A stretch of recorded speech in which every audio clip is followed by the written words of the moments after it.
O uso de herbicidas químicos ou sintéticos tem gerado diversos problemas atualmente, como a contaminação dos ecossistemas, contaminação de alimentos e de aplicadores e principalmente o surgimento de biótipos de plantas resistentes a diversos mecanismos de ação. Nesse sentido, a busca por alternativas ao uso de herbicidas sintéticos na agricultura constitui um dos desafios de um modelo de cultivo mais sustentável, no que o controle biológico e bioherbicidas tem um imenso potencial. Os primeiros indícios de pesquisas buscando o controle biológico de plantas daninhas surgiram em 1836. Porém, o primeiro registro do uso de fungos para o manejo de plantas daninhas na forma de biocontrole foi ocorrer somente em 1971, com a Puccinia condylina, introduzida na Austrália para o controle de Condrygia juncia.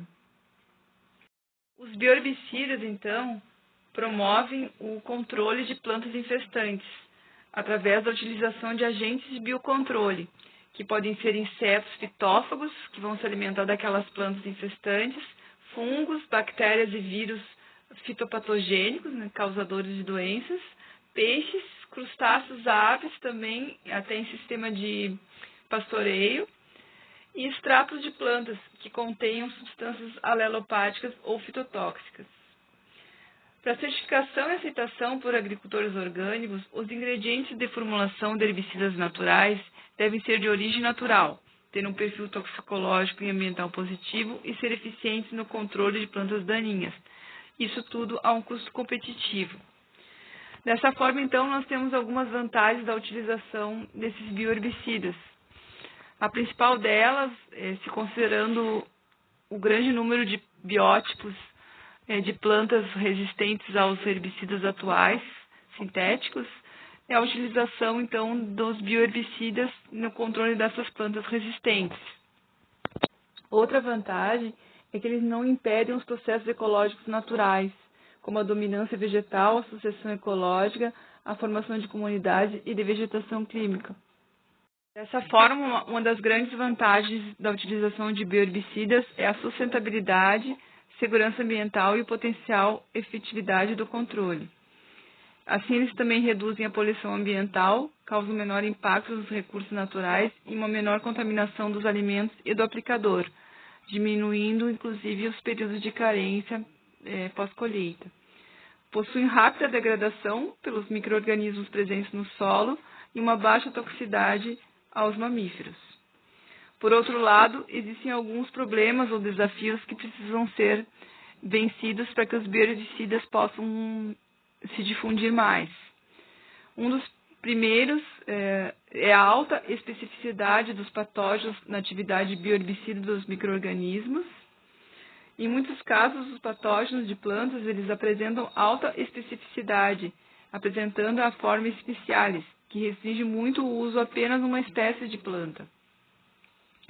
Também ainda existem poucos estudos que tentam entender os modos de ação que afetam ou impulsionam as interações entre micro-organismos e os metabólitos secundários com as plantas-alvo. O desenvolvimento e o registro de produtos, então, fica um processo bastante oneroso, que somente médias e grandes empresas conseguem suportar. A taxa de sucesso é baixa, quando considerados os investimentos de indústrias químicas no desenvolvimento de herbicidas, essas apresentam uma taxa de sucesso abaixo de 1%, contra uma taxa de sucesso de 5% no desenvolvimento de herbicidas.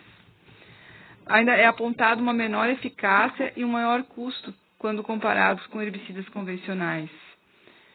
Dessa forma, ainda há um pequeno número de bioherbicidas disponíveis no mercado, o que mostra a necessidade de novos produtos serem desenvolvidos e incentivo também a pesquisa e a extensão para a difusão dessa tecnologia dos bioherbicidas.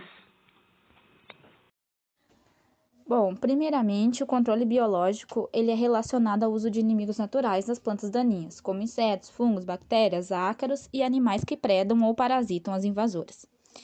Então, esses organismos utilizados geralmente são fungos fitopatogênicos, insetos fitófagos e com menor ocorrência se faz o uso de bactérias e vírus fitopatogênicos, ácaros e peixes. Então, o objetivo desses bioherbicidas não é eliminar toda a espécie da planta, mas sim para que ocorra uma redução, uma supressão e uma estabilização na sua quantidade a níveis não prejudiciais à cultura principal. E geralmente o controle biológico é bem específico, não atuando de forma muito ampla. Ou seja, assim, o que os produtores procuram? Geralmente eles querem eliminar mais de uma planta daninha em um local. E isso prejudica a questão do uso dos bioherbicidas, porque geralmente eles são bem específicos para uma determinada planta. Bom, um exemplo importante da utilização de fungos fitopatogênicos como bioherbicidas foi a introdução da ferrugem Puccinia chondrilina do Mediterrâneo para a América do Norte e a Austrália, para o controle da planta daninha Chondrila juncea, como um nome comum, leituga branca, lentuga ourabus.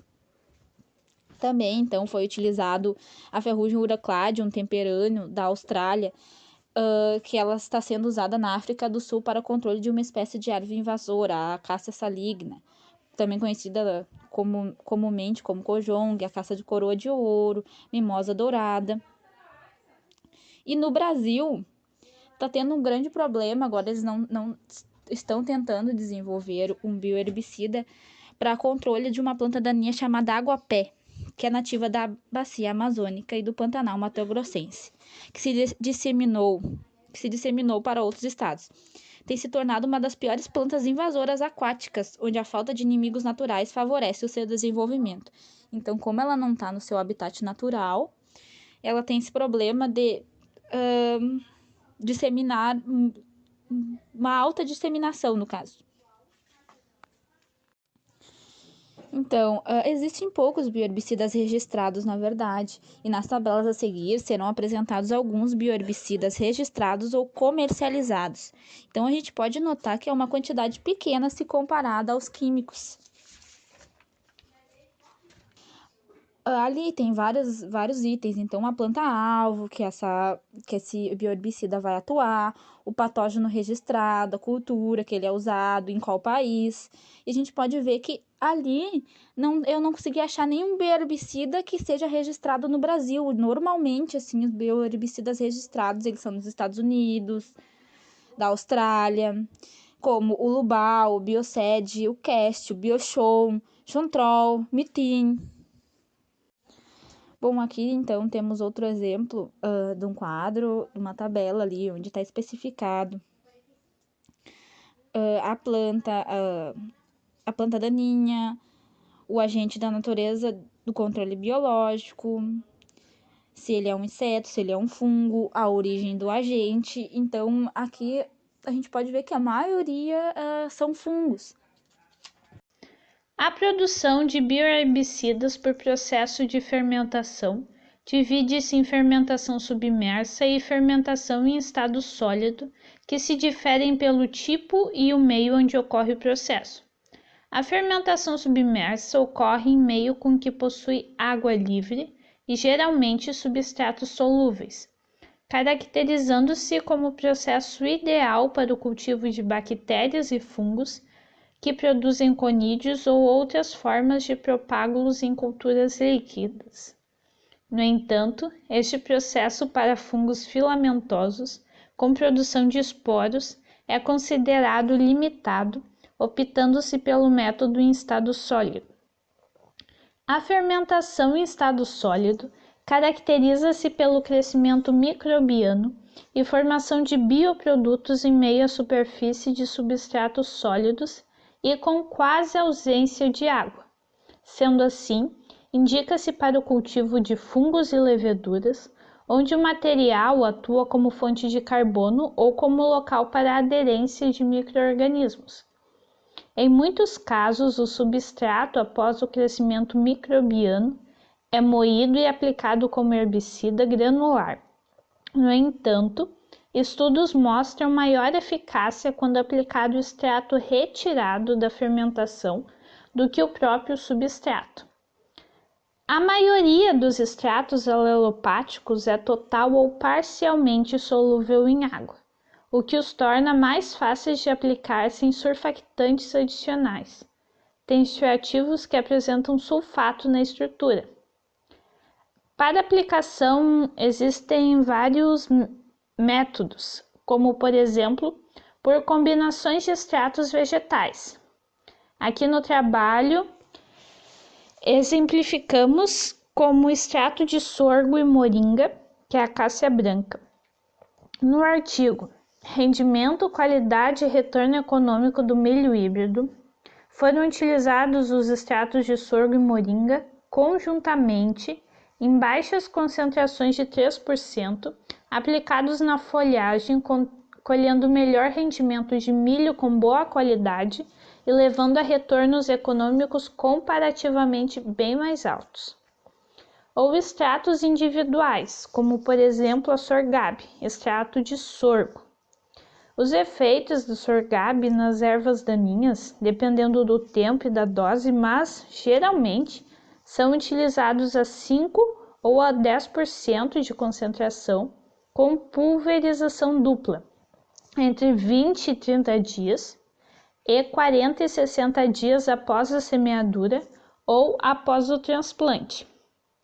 Ou, por último, também combinação de extratos vegetais combinado com herbicidas, como, por exemplo, pulverização de mudas de trigo 30 dias após a semeadura, com sorgab, que é extrato de sorgo, mais Sunfag, que é o extrato de girassol, a 18 litros cada hectare, com mesosulfurão mais idrosulfurão, 4,32 gramas por hectare, tem o mesmo efeito na densidade de plantas daninhas, ou seja, redução de até 90% das plantas daninhas em relação ao controle, e comparando esse resultado à aplicação somente de mesosulfurão mais idrosulfurão, que foram os herbicidas combinados, mas com doses bem mais altas, a 120 gramas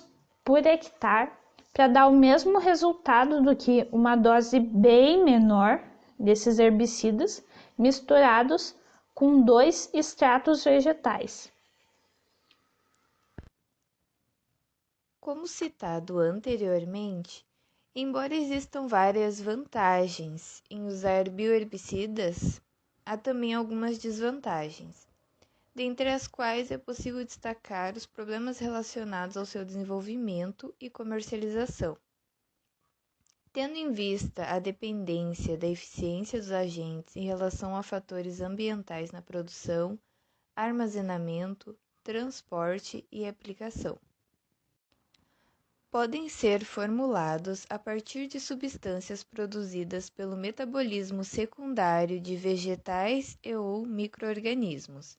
Para a fabricação suficiente de inóculo, são realizadas fermentações em pequena escala para produzir esporos ou micélios e, neste caso, testar diferentes formulações e adjuvantes. Algumas das principais etapas para o desenvolvimento de um bioherbicida são seleção da planta-alvo, avaliação da especificidade, viabilidade de armazenamento e eficiência do produto em condições de campo. Por fim, é importante a adequação de novas tecnologias para a formulação, estabilidade e manutenção da ação fitotóxica dos bioherbicidas produzidos, visto que a eficácia, umidade, métodos de aplicação e o espectro de ação são os principais fatores que limitam a utilização de bioherbicidas.